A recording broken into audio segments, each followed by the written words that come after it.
Apa aja sih tanda-tanda kerusakan ginjal? Umumnya pada penyakit ginjal kronik tidak ada gejala. Namun apabila fungsi ginjal sudah semakin turun, maka gejala yang dapat terjadi yaitu seperti mual, muntah, lemas badan, kram-kram di otot, sesak nafas, bengkak pada daerah tubuh, atau terjadi penurunan dari frekuensi buang air kecil. Apabila pemirsa mendapati gejala-gejala tersebut, boleh segera konsultasi ke dokter spesialis penyakit dalam.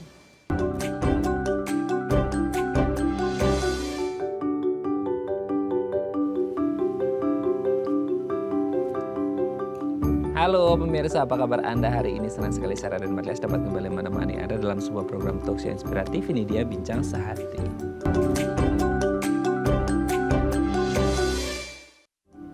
Pemirsa, saya tuh kalau lagi baca di media sosial gitu ya, tuh banyak banget. Ya sebenarnya ada sisi positif ya kalau kita bermedia sosial itu gitu ya. Karena banyak informasi yang kita bisa dapatkan, salah satunya adalah tentang kesehatan.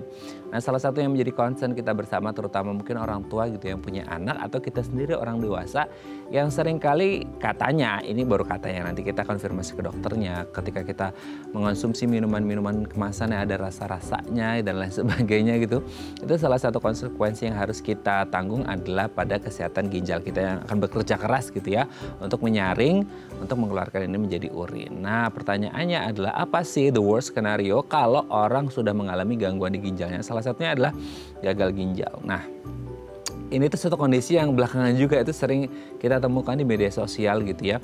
Banyak nih orang-orang ketika ya di ujung-ujungnya gitu ya itu mengalami namanya gagal ginjal. Nah ini suatu kondisi yang lumayan complicated ketika harus ngomongin aduh penanganannya seperti apa, bisa fully recover nggak sih, bisa sembuh total nggak sih dan lain sebagainya. Makanya hari ini kita akan membahas ya gimana sih caranya supaya ginjal kita tetap sehat, toh kalaupun ada gangguan pada ginjal terutama gagal ginjal ini pengobatannya seperti apa. Kita akan mengupas tuntas hari ini. Tapi sebelum bahas itu kita mau membahas terlebih dahulu beberapa mitos atau fakta seputar kesehatan ginjal. Nah untuk membahasnya telah hadir bersama kami di studio Bincang Sehati ada Dr. Faradisa SPPD, dokter spesialis penyakit dalam dari Rumah Sakit Permata Depok. Assalamualaikum dok. Sehat dok? Alhamdulillah sehat. Kita ketemu Sehat lagi. Mas Raden, sehat juga. Alhamdulillahirobbilalamin sehat. Dok, ini tuh kayak kalau ngomongin ginjal ya, belakangan itu memang salah satu yang paling dibahas oleh banyak orang tuh gagal ginjal. Karena nggak ngerti sih, mungkin prevalensinya meningkat atau gimana gitu ya. Karena kita ngomongin ginjal itu pasti sedikit banyak berkaitan dengan apa yang menjadi intake-nya kita kan gitu ya. Terutama minuman-minuman tuh sekarang banyak banget seperti itu. Nah sebelum kita ngomongin gagal ginjal, kita ngomongin mitos faktanya dulu ya dok ya. Okay. Yang pertama, penyakit ginjal itu katanya cuma menyerang orang tua aja. Oke gini, lansia itu kan memang masuk kategori orang yang rentan gitu ya dok ya. Karena mungkin ya proses aging, degeneratif, imun sistem menurun. Sehingga sedikit banyak pasti organ dalam tubuhnya akan berkurang, menurun fungsi atau kinerjanya. Nah salah satunya adalah ginjal. Betul nggak sih kalau kita ngomongin penyakit ginjal itu rata-rata diderita oleh orang tua aja? Atau sebenarnya kayak enggak juga, semua orang seusia juga beresiko kok gitu. Gimana dok? Mitos ya. Oh, berarti nggak hanya lansia dong? Walaupun, jadi penyakit ginjal itu dapat diderita pada semua usia gitu ya. Walaupun memang meningkat seiring dengan usia. Jadi memang setelah usia di atas 40 tahun itu terjadi penurunan dari GFR, ya, jadi laju filtrasi glomerulus sebanyak 1%. Tapi tidak menutup kemungkinan dapat terjadi pada segala usia. Walaupun trennya itu, walaupun penyebabnya berbeda ya antara anak dan dewasa. Kalau misalkan anak itu lebih banyak penyakit-penyakit disebabkan oleh karena congenital. Jadi bawaan dari lahir ya. Congenital acquired yang disebabkan oleh karena gangguan dari organ ginjalnya tersebut. Misalkan ada penyakit-penyakit tertentu atau misalkan dilahirkan dengan satu ginjal atau ginjalnya kecil gitu kan, itu banyak penyakit kongenital.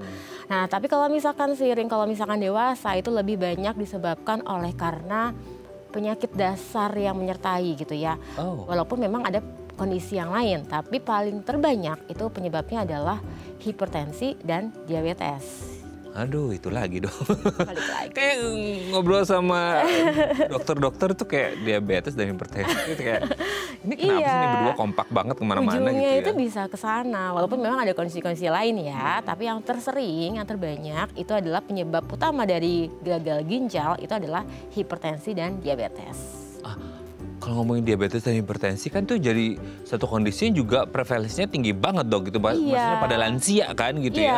Nah itu juga berarti hampir sebagian besar lansia punya risiko dong atau gimana? Iya, jadi kalau misalkan diabetes aja itu istilahnya ada tabungan diabetes. Jadi kalau misalkan tabungan tuh uang gitu ya, saham. Jadi kalau misalkan kondisi diabetes itu tidak terkontrol, benar-benar tidak terkontrol, itu diprediksi 30 tahun dari pertama kali terkena diabetes itu bisa jadi gagal ginjal gitu istilahnya.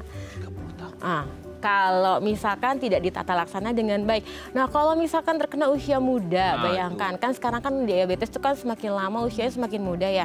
Misalkan terkena usia 30 tahun, berarti dia resiko kalau misalkan tidak ditangani dengan baik, dia bisa menjadi gagal ginjal diprediksi itu 30 tahun lagi.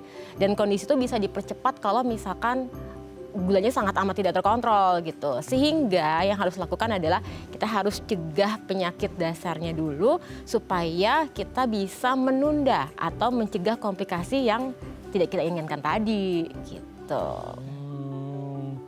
Aduh, semakin hari semakin serem ya dok ya, kayak jadi anak muda tuh kayak anak muda jompo sekarang kayaknya gitu ya. Ya abis kita makanannya mengerikan ya. Si dok. Gitu. Abis itu gaya sedentary life-nya, segala sesuatu dipermudah, dikit-dikit pesen-pesen, duduk saja, datang sambil nonton, duduk, tidur, iya. Sedentary lifestyle. Sedentary lifestyle. Tapi banyak yang akhirnya berkilah YOLO dok.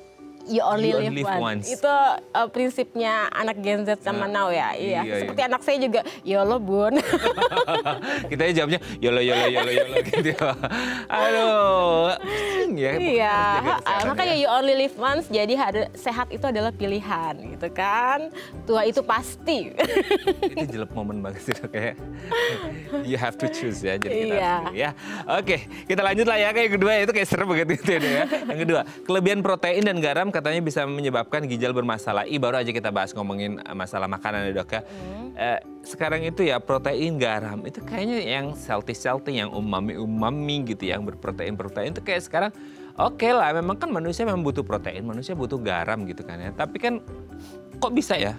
Kok itu berpengaruh pada kesehatan ginjal kita, gimana tuh dok? Itu ada, itu setengah-setengah ya, setengah-setengah nih, jadi 50. Jadi kalau misalkan garam, ya memang dia beresiko untuk mengalami masalah ginjal, mekanismenya karena adanya garam meningkatkan resiko hipertensi. Nah hipertensi salah satu lagi dia menyebabkan salah satu penyebab utama dari gagal ginjal gitu. Jadi ya sebaiknya adalah hindari garam supaya tidak menjadi hipertensi, atau yang sudah mempunyai hipertensi tidak semakin susah dikontrol hipertensinya gitu ya. Tapi kalau misalkan masalah protein, sebenarnya kalau misalkan fungsi ginjal baik, tidak ada masalah penyakit ginjal kronik gitu ya, itu nggak ada masalah banyak protein gitu. Jadi jangan malah fungsi ginjal bagus, saya nggak mau makan protein, ya jangan seperti itu gitu. Justru kita butuh protein dong, kita butuh massa otot ya kan, untuk tabungan masa tua. Iya kan, nah supaya jangan sampai massa otot kita habis, jadi kita butuh protein gitu. Tapi hati-hati pada mereka yang sudah mempunyai masalah penyakit ginjal, memang proteinnya harus dibatasi karena protein itu kan disaring di ginjal ya. Jadi kalau semakin banyak protein yang kita konsumsi, jadi ginjalnya akan semakin bekerja keras sehingga resiko kebocoran ginjalnya akan bertambah berat gitu. Jadi jangan disatukan gitu ya. Jadi jangan yang kalau emang nggak ada masalah ginjal ya nggak usah menghindari protein, justru harus banyak makan protein. Tapi kalau yang sudah ada masalah ginjal, tergantung dari stadium ginjalnya ya, stage-nya, itu ada yang memang harus dibatasi proteinnya. Jadi 50-50 itu boleh mengonsumsi protein, justru bagus kalau kita nggak ada masalah ginjal sama sekali. Tapi kalau udah masalah ginjal boleh, tapi mungkin ada pembatasannya sesuai dengan stage-nya ya, stadiumnya ya. Oke, kita lanjut yang ketiga ya. Kandungan urin pada pria dan wanita itu berbeda. Saya kan nggak pernah banding-bandingin ya. Kayak ya udah urin mau urin aja. Memang ada kandungan berbeda atau gimana sih? Iya sih. Jadi memang kalau misalkan pada wanita itu kan lebih hormon. Jadi metabolit urin yang di dalam hormon dari urin wanita itu lebih banyak dari komponen estrogen progesteron. Sedangkan kalau yang laki-laki itu dari testosteron. Kalau yang lain-lain relatif hampir sama. Maksudnya adalah tergantung massa otot juga. Misalkan kalau yang seseorang yang massa ototnya lebih besar, misalkan laki-laki kan biasanya massa ototnya lebih besar. Biasanya kreatinina lebih tinggi. Cuman yang lain-lain tuh relatif hampir sama gitu, tergantung gitu. Oke. Relatif sih hampir sama semuanya. Cuma beda-beda tipis lah ya, Betty ya. Oke, Dok, kita lanjut yang keempat ya. Semua permasalahan kalau kita ngomongin di ginjal, ada masalah di ginjal itu orang tuh nggak ngerti ya. Itu selalu pikirannya, udahlah Dok, kayaknya transplant aja gitu ya. Transplantasi ginjal itu kayak apa ya? Jadi kayak udah deh, in the end of the day-nya tetap transplantasi ginjal atau gimana sih, Dok? Jadi sebenarnya kan pertama kita harus melihat bahwa ini tuh permasalahan ginjal yang di mana gitu. Apakah cuman kondisi gangguan ginjal yang akut, apakah dia ini penyakit ginjal akut, apa dia sudah penyakit ginjal kronik, atau dia sudah sampai penyakit ginjal tahap akhir. Nah, transplantasi ginjal itu dibutuhkan pada saat suatu kondisi pasien itu mencapai yang penyakit ginjal tahap akhir, end stage renal disease gitu. Karena pada saat penyakit ginjal tahap akhir, ginjalnya benar-benar sudah tidak berfungsi lagi. Nah, pilihannya itu adalah dengan menjalani cuci darah seumur hidup gitu ya, atau pengganti terapi ginjal yang lain. Jadi cuci darah bukan hanya satu-satunya pengganti ginjal ya, itu seumur hidup, atau dilakukan transplantasi ginjal karena memang ginjalnya sudah tidak berfungsi lagi gitu. Nah, Dok, maksudnya gini, sebelum orang akhirnya memutuskan kayak atau diputuskan untuk gagal ginjal, transplantasi ginjal itu tuh kayak prosesnya kan pasti lama ya, Dok? Ya, pasti lama. Kan, makanya untuk sementara sampai ke transplantasi ginjal biasanya bridging-nya itu dengan melakukan pengganti terapi ginjal. Pengganti terapi ginjal itu adalah dengan hemodialisa, cuci darah, atau yang tadi ada lagi CAPD namanya. Tapi ada nggak sih, Dok? Maksudnya kayak oke, memang kondisinya seperti ini, tapi mungkin beda pasien, beda ujungnya nih. Maksudnya ujungnya itu dalam artian oke ini bisa HD terus gitu ya, si A, si B udah nggak bisa nih, udah kayaknya HD udah nggak mampu, udah langsung harus transplant gitu atau gimana? Enggak, tetap. Yang kalau misalkan memang nggak bisa untuk dilakukan transplantasi, misalkan memang biaya atau tidak ada donor yang cocok gitu, ya itu harus cuci darah seumur hidup. Kalau memang sudah masuk ke dalam stadium penyakit ginjal tahap akhir. Oh, jadi memang ada banyak pertimbangannya juga ya kalau kita ngomongin untuk transplant itu sendiri ya. Oke ya, kita lanjut yang terakhir ya. Satu-satunya pengobatan untuk sakit ginjal kronik adalah cuci darah. Nah, tadi kalau kita ngomong transplantasi ini cuci darah nih. Nah, cuci darah itu kayak sekarang tuh lagi ngetren banget ya. Nggak usah bilang misalnya sih bukan ngetren ya, kalau ngetren. Maksudnya kayak lagi banyak, ya sedikit banyak sih kita justru teredukasi dengan baik ya. Jadi kayak quote and quote nakut-nakutin orang supaya nggak sembarangan gitu ya.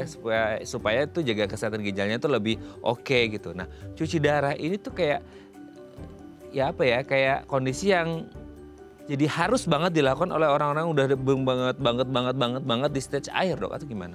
Jadi cuci darah itu biasanya ada dua ya. Bisa dilakukan sebagai cuci darah yang sebagai terapi suportif sementara pada saat ada gangguan ginjal akut gitu ya. Atau sebagai terapi yang kronik yang memang harus dibutuhkan untuk seumur hidup gitu. Jadi memang tadi kondisi pasien itu ada yang mengalami namanya gangguan ginjal akut, misalkan kondisi-kondisi infeksi berat atau misalkan keracunan gitu, atau misalkan ada masalah-masalah elektrolit, atau misalkan yang membutuhkan terapi pengganti ginjal sementara gitu. Kalau misalkan kondisi yang mendasarnya diperbaiki, misalkan infeksi beratnya diatasin, itu bisa lepas cuci darahnya. Jadi cuma suportif saat itu juga gitu.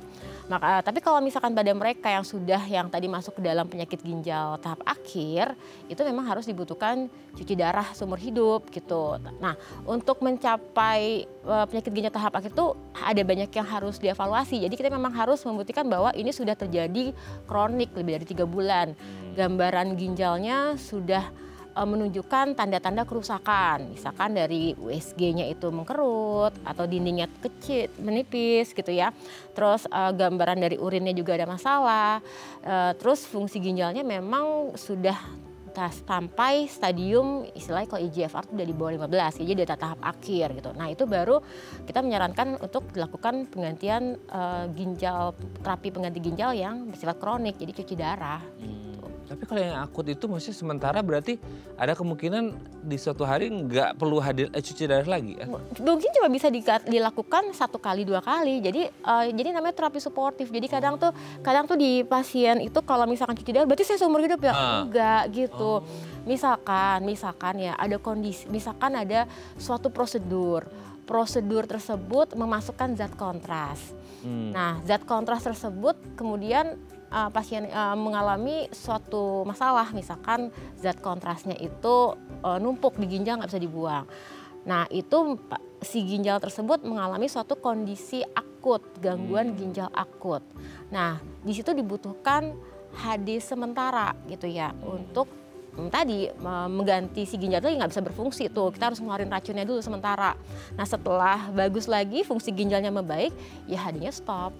Makanya kita harus untuk ginjal itu tahapannya banyak. Jadi ada yang namanya gangguan ginjal akut, penyakit ginjal akut, kemudian penyakit ginjal kronik. Dan di ujung penyakit ginjal kronik itu ada stadium 1, 2, 3, 4, 5. Nah, yang 5 itu baru yang namanya penyakit ginjal tahap akhir. Gitu. Oke, jadi panjang dan case-nya itu ya jadi case by case juga gitu case by case. Jadi nggak usah dibilang kalau misalkan itu darah seumur hidup ya. Belum tentu juga kalau misalkan memang itu adalah suatu gangguan ginjal yang terjadi akut, dibutuhkan cuci darah sebagai suportif karena saat itu ginjalnya lagi ngambek ya.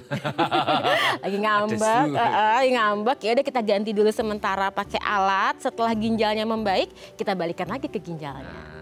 Karena tadi mungkin ada zat kontras tadi itu ya. Atau kontras atau infeksi berat gitu.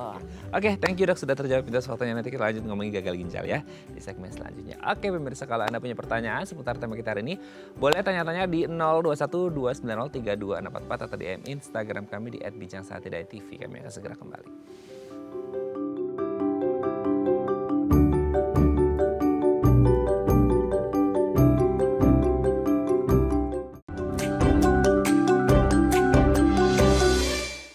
Baik, Anda masih bersama kami di Bincang Saat dan kita masih membahas tema kita hari ini seputar ginjal yang mengalami masalah. Salah satunya adalah gagal ginjal, itu penanganannya seperti apa dan yang lebih penting adalah sebenarnya preventifnya, yaitu penyebabnya seperti apa supaya kita semua dijauhkan dari namanya gagal ginjal. Amin gitu ya, kita sehat terus. Oke, kalau Anda punya pertanyaan seputar tema kita hari ini, boleh tanya-tanya di 021 290 3244 atau di Instagram kami di @bincangsaat.tv. Kita masih bersama dengan Dr. Faradisa SPPD, dokter spesialis penyakit dalam dari Rumah Sakit Permata Depok. Gagal ginjal dok, itu kayak serem banget ya. Ginjal itu kan kayak kita tuh sering ngomongin jantung, paru-paru, ginjal gitu. Itu kayak organ yang kayaknya masuk top 3 yang kayak ya semua penting sih ya. Cuman kadang-kadang kayak kita ngomongin ada masalah sama ginjalnya apa gitu. Udah kayak sinetron gitu ya. Nah sebenarnya kalau gagal ginjal sepenting itu terus di depannya ada gagal. Itu kan serem ya, ibarat kata kayak sering kita dengar itu gagal jantung gitu ya. Orang bisa check out kan gitu ya. Nah gagal ginjal nih gitu. Nah gagal ginjal ini biasanya kondisinya seperti apa sih? Gagal ginjal. Jadi kalau sebelum gagal ginjal tadi kan namanya penyakit ginjal kronik ya. Penyakit ginjal kronik itu adalah kerusakan ginjal yang terjadi secara progresif. Kalau misalkan sudah terjadi secara progresif kemudian ginjalnya tidak bisa berfungsi lagi secara baik, nah itu baru namanya gagal ginjal gitu. Nah, jadi dia udah nggak bisa bekerja lagi tuh. Kan fungsi ginjal itu kan menjaga keseimbangan cairan, elektrolit, asam basa. Kemudian dia membuang sisa-sisa metabolisme gitu kan dengan cara darah disaring di ginjal, kemudian yang masih dibutuhkan itu diserap lagi, yang nggak dibutuhkan keluar lewat urin. Kalau misalkan ginjalnya sudah ada masalah, berarti tadi keseimbangannya terganggu, ya kan? Ada masalah elektrolit, ada masalah asam basa, darahnya terlalu asam. Itu biasanya kalau misalkan terlalu asam itu bisa sesak nafas. Kemudian kalau misalkan udah ada masalah, misalkan racun-racunnya nggak bisa dibuang, numpuk di badan, akibatnya jadi mual, muntah, lemes gitu. Terus kalau misalkan dia udah ada masalah nggak bisa ngeluarin urinnya numpuk semua di badan, bisa sampai paru-parunya kerendam, jadi sesak nafas. Cairan juga nggak bisa keluar akibatnya, jadi numpuk semuanya, bengkak, matanya bengkak, badannya bengkak, kakinya bengkak. Nah, satu lagi, ginjal itu memproduksi suatu zat yang mana dia membuat sel darah merah. Nah, kalau misalkan ginjalnya ada masalah, berarti sel darah merahnya kurang. Jadi pasiennya anemia gitu ya. Nah, anemia jadinya pucat, lemah, lemes gitu. Belum lagi dia itu ginjal itu membuat vitamin D yang kita dapatkan itu jadi bentuk aktif. Nah kalau misalkan nggak bisa aktif, akibatnya walaupun kita minum vitamin D, pasien-pasien ginjal itu jadinya vitamin D-nya nggak bekerja dengan baik, akibatnya jadinya lama-lama imunnya bisa turun kayak gitu. Banyak banget ya dok ya. Kayak ginjal sekecil itu tuh banyak. Dan memang kan karena dia kecil, dia kadang suka dikorbanin. Jadi kalau sama tubuh kita sendiri, misalkan ada perdarahan hebat, ya kan, shock. Yang pertama kali harus ditolong duluan kan sama tubuh kita kan langsung otomatis jangan sampai kekurangan oksigen otak, jantung jangan sampai kekurangan oksigen juga, ginjalnya dikorbanin. Makanya itu namanya gangguan ginjal akut, tiba-tiba shutdown sementara. Nah makanya harus dikasih cairan gitu kan, diperbaiki lagi. Nah setelah diperbaiki lagi ginjalnya bisa berfungsi lagi. Nah makanya itu gagal ginjal macam-macam tadi, gangguan ginjal macam-macam tadi ya. Ada gangguan ginjal yang baru akut karena misalkan perdarahan saat itu terjadi, dia shutdown sementara, atau misalkan dia sudah terus-terusan berlangsung terus lebih dari 3 bulan jadi penyakit ginjal kronik, kemudian nggak diatasi dengan baik, akibatnya jadi gagal ginjal tahap akhir. Serem plus kasihan juga itu organ ginjal. Saya jadi bingung. Di antara kerja ya kan ya mana ya kan masa otaknya dikorbanin kan enggak. Jadi otak nggak boleh dikorbanin. Jadi otak nomor satu. Kalau bisa jangan ada yang dikorbanin. Jaga kesehatan. Makanya walau dia kecil jadi sering dikorbankan sendiri gitu. Ginjalnya. Kasian ya.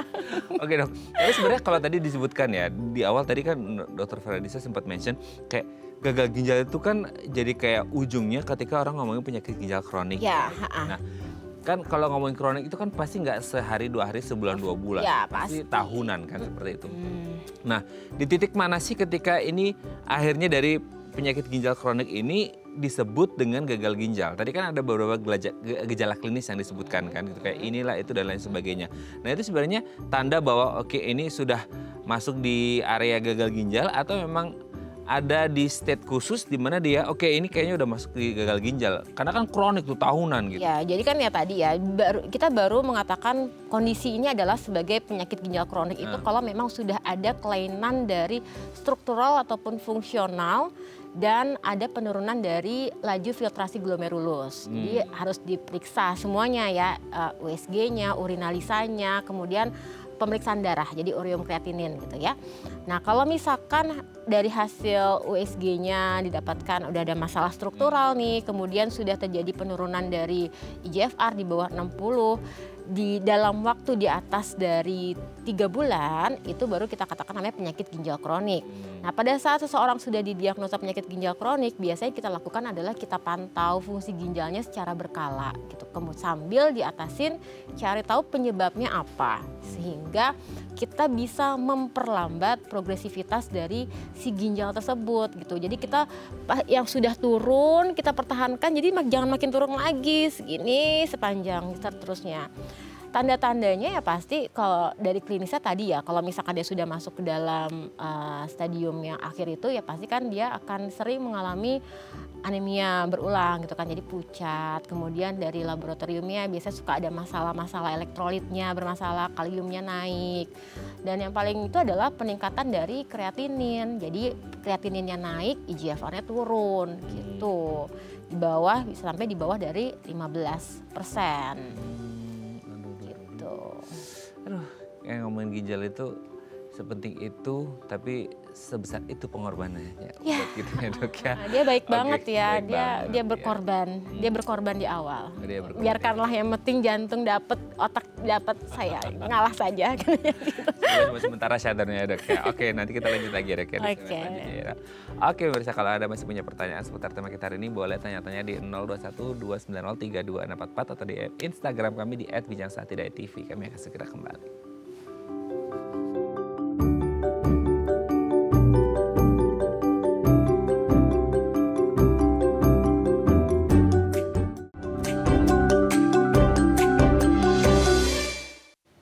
Baik, masih bersama kami di Bincang Sati dan kita masih membahas tema kita hari ini seputar gagal ginjal. Kalau Anda punya pertanyaan seputar tema kita hari ini boleh tanya-tanya di 0212903244 atau DM Instagram kami di @bincangSati.tv. Kita masih bersama dengan Dr. Faradisa SPPD, dokter spesialis penyakit dalam dari Rumah Sakit Permata Depok. Oke, dok, belakangan ini tuh ya tadi kan sudah dijelaskan kondisi medisnya itu seperti apa kalau orang mengalami gagal ginjal. Nah sekarang itu dengan beberapa penjelasan tadi, mungkin ada yang dipikirannya pemirsa, dok selama ini tuh belakangan ini terutama ya, orang itu dicekoki dengan berbagai informasi di media sosial yang kadang kita nggak ngerti ya di dunia maya itu ada benar atau enggaknya. Salah satunya adalah bagaimana kalau kita konsumsi kayak minum-minuman yang rasa-rasa itu kan sekarang banyak banget tuh dok ya.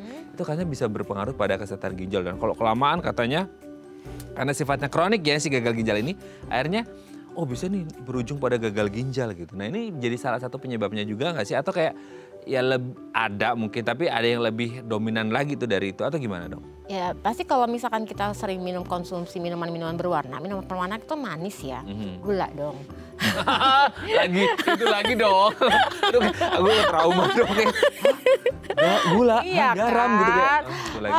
Udah, terus habis itu kan kadang terlalu tinggi natriumnya gitu kan. Jadi kan pasti beresiko dong gitu. Jadi udah yang paling bagus udah minum air putih aja.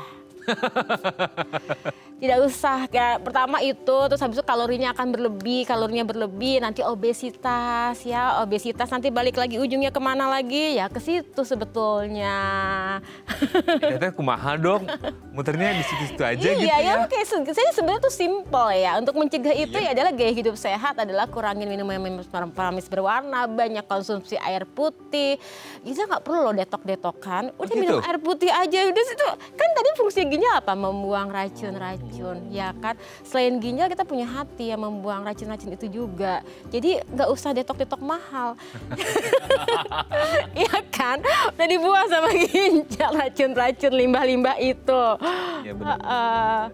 Berarti kayak kita singkirkan dulu tuh ya tim-tim yolo-yolo itu ya. Udah iya. Demi kesehatan Anda dan masa depan Anda gitu ya. Iya, betul. Tapi sebenarnya kalau kita ngomongin dengan berbagai faktor risiko orang kenapa bisa akhirnya mengalami gagal ginjal gitu ya.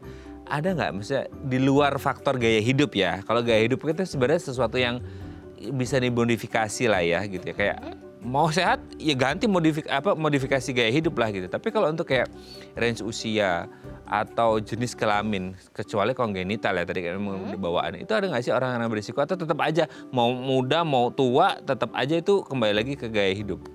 Jadi kan memang penyakit ginjal itu penyebabnya itu yang pertama memang diabetes, hipertensi, kemudian ada infeksi gitu kan. Infeksi itu bisa infeksi saluran kemih yang tidak diatasi dengan baik. Itu infeksi juga balik lagi kepada perilaku gitu ya.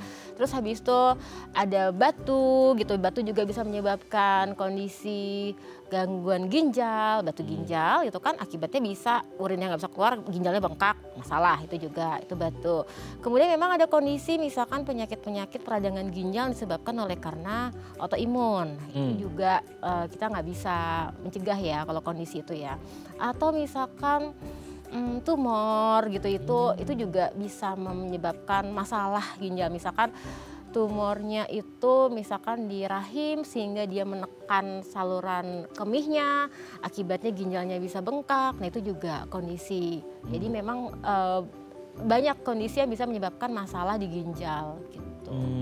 Dok, semisal gini, kan kalau kita ngomong kayak penyakit atau obat-obatan. Oh, obat-obatan. Kenapa? Memang bukan obat-obatan ya. Jadi obat paling banyak itu adalah obat-obatan nyeri ya yang dikonsumsi. Itu banyak loh dok dikonsumsi. Nah itu bahaya. Jadi memang namanya adanya nephropathy NSAID. Jadi masalah ginjal disebabkan oleh karena obat-obat anti nyeri. Sehingga hati-hatilah konsumsi obat anti nyeri ya.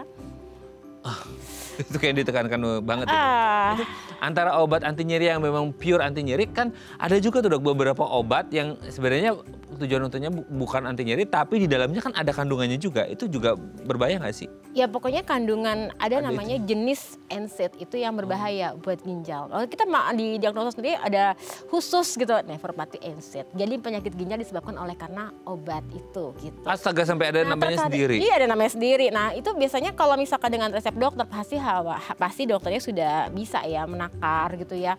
Dan kalau memang sudah ada masalah penurunan fungsi ginjal pasti kita tidak memberikan obat-obat yang jenis yang itu. Cuman yang paling dikhawatirkan adalah sering ini loh, kalau saya tuh dapat apa namanya, aduh saya lupa namanya tuh, cap burung walet apa itu.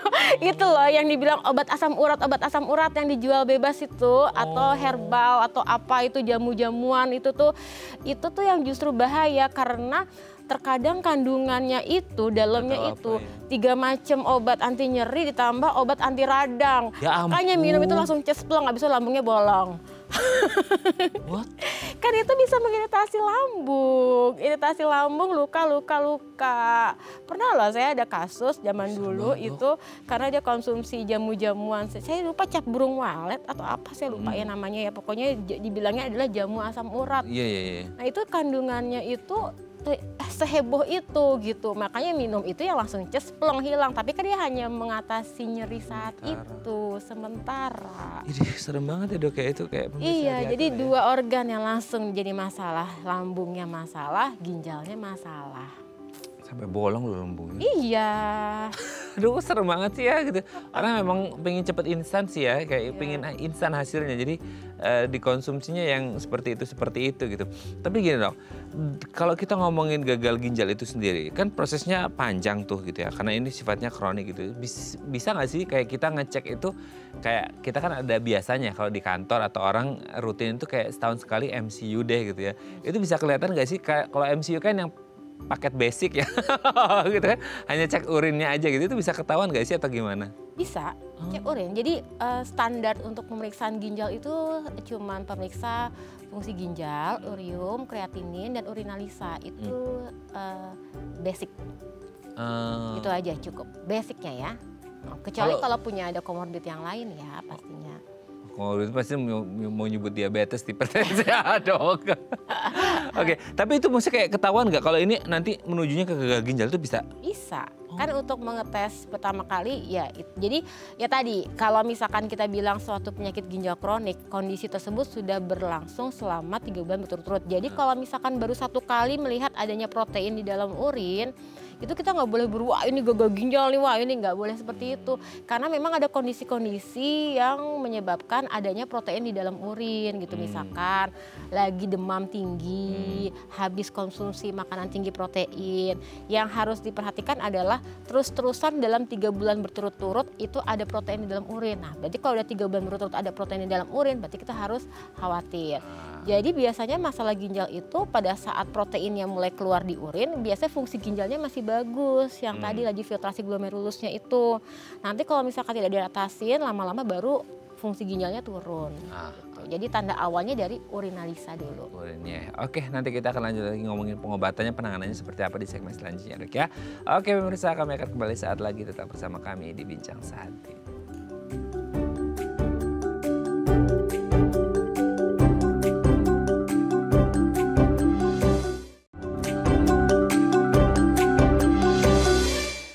Baik, masih bersama kami di Bincang Sehati dan kita masih membahas tema kita hari ini seputar gagal ginjal. Kalau Anda punya pertanyaan seputar tema kita hari ini boleh lo tanya-tanya di 02129032644 atau di Instagram kami di @bincangsahati.tv. Kita masih bersama dengan Dr.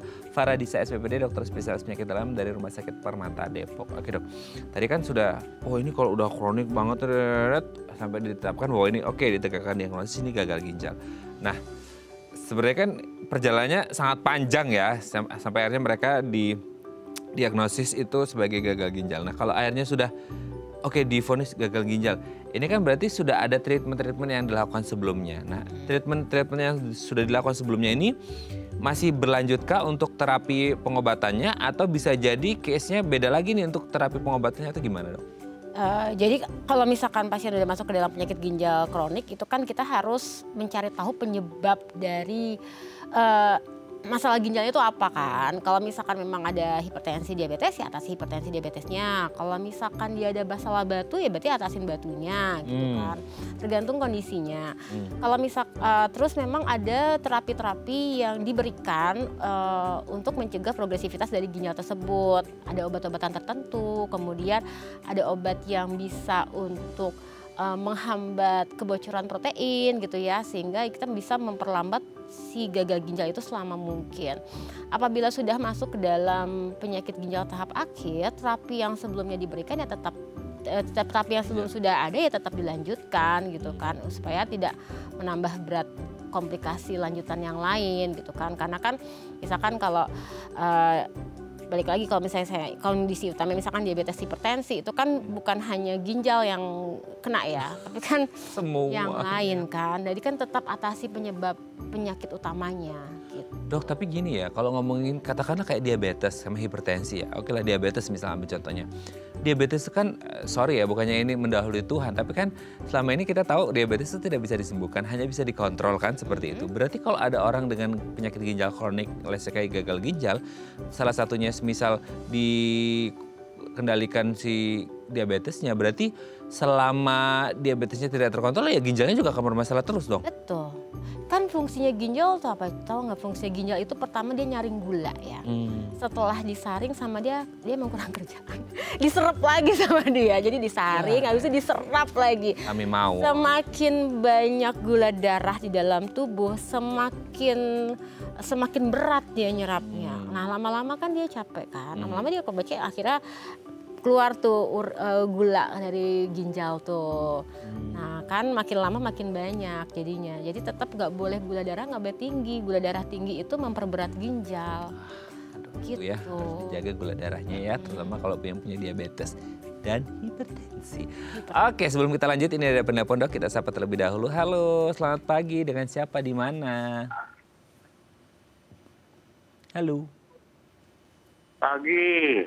Selamat pagi Bapak, dengan Bapak siapa di mana Pak? Saya Arifin di Matraman. Oh iya, Pak Arifin di mana Pak Arifin? Di Matraman. Oh di Matraman. Iya ya, gimana nih Pak Arifin di Matraman Jakarta, mau tanya apa ke Dokter Faradisa? Saya mau tanya kalau urium 88. Apa dok? Kalau Ya, dok. kreatin 101 itu bagus atau enggak? Dok itu sudah jelas dok. Apa dok tadi? Pak, dok lagi. Pak Arifin yang pertama tadi apa dok? Pak? Urium 88, Urium. kreatinin 1,1 itu bagus apa enggak? Oh gitu. Ada lagi Pak? Udah itu aja. Udah itu aja. Dokter ada yang mau ditanyakan? Mungkin kondisi Bapak itu pemeriksaannya baru 1 kali pemeriksaan, apa sudah dilakukan berulang? Kemudian Udah sering berulang. sudah berulang, oke. Ah. Berarti sudah lebih dari 3 bulan ya Pak? Iya. Oke. Kemudian apakah Bapak punya suatu penyakit penyerta seperti darah tinggi, hipertensi, atau diabetes gitu Pak? Nggak ada. Oke. Terus selain pemeriksaan fungsi ginjal urium kreatinin, ada pemeriksaan yang lain? Pemeriksaan sebenarnya banyak, cuma saya mau tanya kalau yang SGOT, SGOP itu semua bagus. Oke, enggak, maksudnya adalah kayak USG ginjal, pemeriksaan urin gitu Pak yang berhubungan dengan ginjalnya? Ya itu. Cuman itu aja ya, berarti darah. cuman urium kreatinin saja ya, baik. Oke, Oke. Sudah jelas dok? sudah. Oke, terima kasih Pak Arifin di Matraman, Jakarta Timur. Kita akan coba jawab ya. Saya selalu Pak Arifin. Gimana ya dok? Ya, Kondisinya jadi, Pak Arifin? jadi tadi dari Pak Arifin itu dikatakan tidak ada komorbid ya, tapi kan mungkin harus Cek lagi ya. Nah kalau memang sudah ada peningkatan urium dan uriumnya 88 itu biasanya sudah ada peningkatan. Kemudian kreatininnya ada 1,1 itu kemungkinan juga sudah agak meningkat. Nah itu harus memang dihitung laju filtrasi glomerulusnya, itu ada rumus-rumus tersendiri sehingga nanti dapatlah itu IGFR-nya. Kalau memang sudah IGFR-nya di bawah dari 60 dengan kondisinya tadi dikatakan sudah lebih dari 3 bulan, berarti sudah masuk ke dalam penyakit ginjal kronik. Walaupun mungkin stadiumnya masih stadium kurang lebih itu stage-nya itu stage 3 ya. Tuh. Nah, jadi yang harus diatasi adalah cari tahu apa penyebabnya apa gitu ya. Kemudian atasi, kemudian segera konsultasi ke dokter untuk mendapatkan arahan-arahan lanjutannya untuk mencegah semakin memberat tidak semakin memberat gitu ya, penurunan dari fungsi ginjalnya. Oke. Nah, semoga ini bisa menjawab pertanyaan Pak Arifin. Kalau bisa mungkin dicek lagi gitu ya, dikonsultasikan dengan dokternya Pak Arifin untuk mengetahui apakah ada komorbid tertentu gitu ya. Karena ini udah ada peningkatan gitu ya, Dok. Iya, peningkatan sedikit sih ya. Tapi memang harus dihitung IGFR-nya tadi. Nah, gitu ya. Jadi untuk mengetahui kondisi yang lebih pasnya seperti apa. Ini kayaknya rutin juga nih kayaknya Pak Arifin cek terus ya, Dok ya. Iya, Dok, saya udah ada SGOT, SGPT semuanya, berarti kan rutin ya, harusnya kayaknya ngetes aja loh. Pokoknya harus terus cek ya Pak Arifin ya. Terima kasih, sehat selalu. Oke Dok, nanti kita lanjut lagi ya di segmen terakhir. Gak kerasa kan udah sampai terakhir aja gitu ya Dok ya. Oke pemirsa, kami akan kembali saat lagi, tetap bersama kami di Bincang Sehati.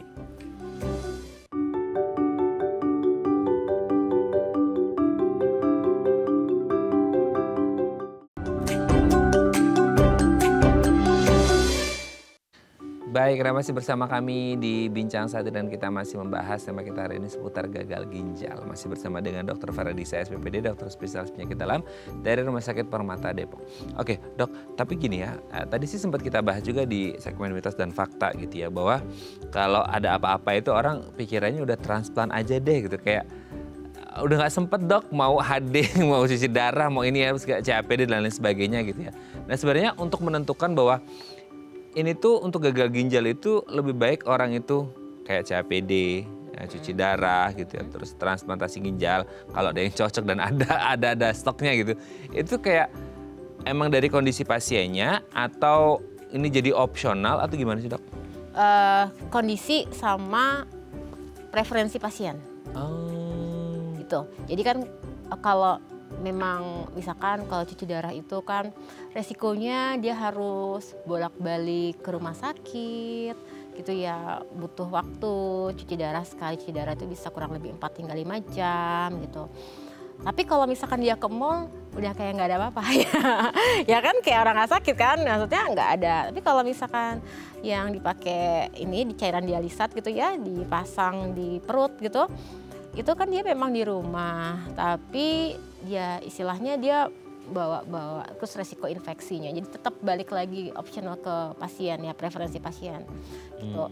Tapi kalau memang ujungnya itu sebenarnya yang terbaik adalah kalau memang sudah gagal ginjal tahap akhir itu adalah transplant. Tapi kan tidak semua orang bisa untuk transplant ya, baik biayanya, kemudian donornya, dan kondisi-kondisi tertentu juga ya. Kalau misalkan kan biasanya kalau udah penyakit ginjal tahap akhir itu kan selain ada ginjal kan ada komorbid yang lain ya. Jadi balik lagi komorbidnya, jantungnya seperti apa, ada masalah pompa jantung nggak gitu. Jadi banyak faktor sih yang harus dinilai selain preferensi pasien. Oke, berarti kayak pengobatannya juga tergantung pada kondisi pasien masing-masing ya Dok? Ya. Maksudnya kalau mereka punya komorbid, kayak diabetes dan lain sebagainya. Nah kalau ada diabetes berarti CAPD nggak bisa dong Dok? Bisa, tapi memang resiko infeksinya akan lebih tinggi. Iya kan yang paling sering kan infeksi di itu kan di periton, jadi apa namanya di lapisan di bawah kulitnya itu. Jadi bisa jadi infeksi perut jadinya. Paling bahayanya itu. Oke. Tapi selama ini maksudnya ada gak sih Dok kayak orang, let's say kayak transplant gitu ya, itu kayak udah Dok ini kayaknya biayanya ada lah, misalnya biaya ada gitu ya, tapi kayak cocok gak cocokan itu ada terus, atau maksudnya kayak cocok gak cocok itu berdasarkan dari kayak ini dari keluarga kah atau dari orang lain atau gimana? Untuk saat ini kasus transplant itu sudah banyak dan sudah banyak yang berhasil. Sebelum transplant itu pasti akan dilakukan pemeriksaannya tuh panjang. Dan karena memang akan ada resiko penolakan gitu ya. Biasanya pasien-pasien yang transplant itu akan dapat obat anti penolakan gitu. Walaupun akan ada resiko kecil terjadi reaksi penolakan. Tapi tetap sudah dilakukan antisipasi yang banyak ya untuk setelah dilakukan transplantasi ginjal. Dan saat ini sudah banyak yang dilakukan transplant dan sudah banyak yang berhasil. Gitu. Jadi tidak perlu keluar negeri, di Indonesia sudah. Transplant itu kan berarti satu aja ya Dok ya? Karena kan donornya kan jadi satu ya. Ini kalau diambil dua-duanya bingung dong. Iya. Donornya. Kasian yang donor ya Dok ya gitu ya. Tapi dengan kondisi kayak ginjal satu itu masih oke nggak sih? Maksudnya kayak selama ini tuh kayak orang tuh ya Dok ya. Oke Dok, ini biaya ada, ini cocok ya dan lain sebagainya ada. Oke, confirm deh udah gitu ya kayak. Tapi hidup dengan satu ginjal Dok. Kan orang bilang kayak nggak boleh capek-capek lah, nggak boleh minum yang aneh-aneh lah. Ya, itu kondisi dia. 2 ginjal juga sebenarnya nggak boleh minum Iya, yang aneh makanya, gitu ya. makanya. Tapi gimana tuh Dok, dengan Memang. pandangan seperti itu? Ya, kita bisa hidup dengan 1 ginjal. Nah, oleh karena itu karena memang punya hanya cuma 1 ginjal, sayangilah ginjalmu. Ya. Jadi ya jangan sampai terkena penyakit-penyakit yang dapat memperberat ginjal, jangan minum minuman yang dapat beresiko memperberat ginjal juga gitu. Jadi ya sayangilah ginjalmu. Tapi kalau kondisi orang dengan kayak diabetes, hipertensi kan Ya kontrol hipertensinya, kontrol diabetesnya. once gini, komitmen itu kan mudah diucapkan, susah dilaksanakan ya. Gitu ya. Misal nih, dia udah transplant gara-gara si gagal ginjal, tapi punya komorbid diabetes, hipertensi gitu ya. Ya alhamdulillah sih kalau bisa mengontrol itu dengan baik. Kalau nggak bisa, Ya bisa gagal ginjal lagi. Meskipun sudah ditransplant ya pemirsa, jadi Ya kayak tetap bisa. aja risikonya. Ya bisa kan, ginjal juga bisa, ginjal yang bagus bisa rusak lagi kalau misalkan ada penyebabnya. Jadi bukan artinya setelah dilakukan transplant kita bisa bahagia. Ya kita dikasih kesempatan lagi sehingga jangan diulangin gitu. Jadi jagalah ginjalnya itu selama mungkin supaya dia berfungsi dengan baik. Oh, itu maksudnya kayak sama halnya orang ketika transplant gitu ya, dengan ginjal kita sendiri itu bisa long last juga ya Dok? Maksudnya Iya. itu bisa bertahan lama juga Bisa. selama mereka bisa mengontrol itu atau gimana? Iya, betul. Oke. Jadi itu tergantung kepada kitanya lagi ya Dok ya? Iya. Tapi kalau udah punya, meskipun gini, kalaupun orang ini sudah punya diabetes, sudah ada hipertensi, 2 kondisi yang sangat ditakutkan umat manusia gitu ya. Tapi kalau mereka bisa mengontrol dengan baik, ya nggak masalah gitu ya Dok ya. Nggak Karena kan masalah. akhirnya ginjal tetap akan terjaga dengan baik, meskipun cuma 1 katanya kerjanya lebih keras. Betul nggak sih? Enggak. Tetap aja, maksudnya kayak 2 dan Iya. 1 tuh kerjanya tetap sama. Ya, jadi kan kalau misalnya itu dia membantu yang lain kan, tapi kan tetap bisa bekerja kok dengan baik 1 ginjal. Oke ya. Jadi tidak ada masalah ketika mungkin ada orang yang transplantasi ginjal dan kondisi ginjalnya 1, toh kalaupun ada diabetes atau hipertensi ya tetap dikontrol supaya ginjal terakhir ini harapan terakhir ginjalnya gitu ya Dok ya. Oke, terima kasih Dr. Faradisa. Ya, Hari ini sama-sama. kita mendapatkan banyak pencerahan supaya kita semua bisa menjaga kesehatan ginjal kita dan nggak mengalami gagal ginjal. Amin. Terima kasih Dok. Sehat terus. Salam untuk keluarga di rumah dan teman-teman di Rumah Sakit Permata Depok. Selamat pagi. Assalamualaikum. Waalaikumsalam warahmatullahi wabarakatuh. Oke pemirsa, itu tadi perbincangan kita dengan Dr. Faradisa. Semoga bermanfaat ya. Dan jangan lupa untuk terus menyaksikan konten-konten inspiratif kami di platform The iPlus. Saya Raden Madlia pamit. Sampai jumpa dan selamat kembali beraktivitas di hari Kamis yang indah ini. Ingat jaga kesehatan ginjal Anda supaya nggak mengalami gagal ginjal. Sampai jumpa.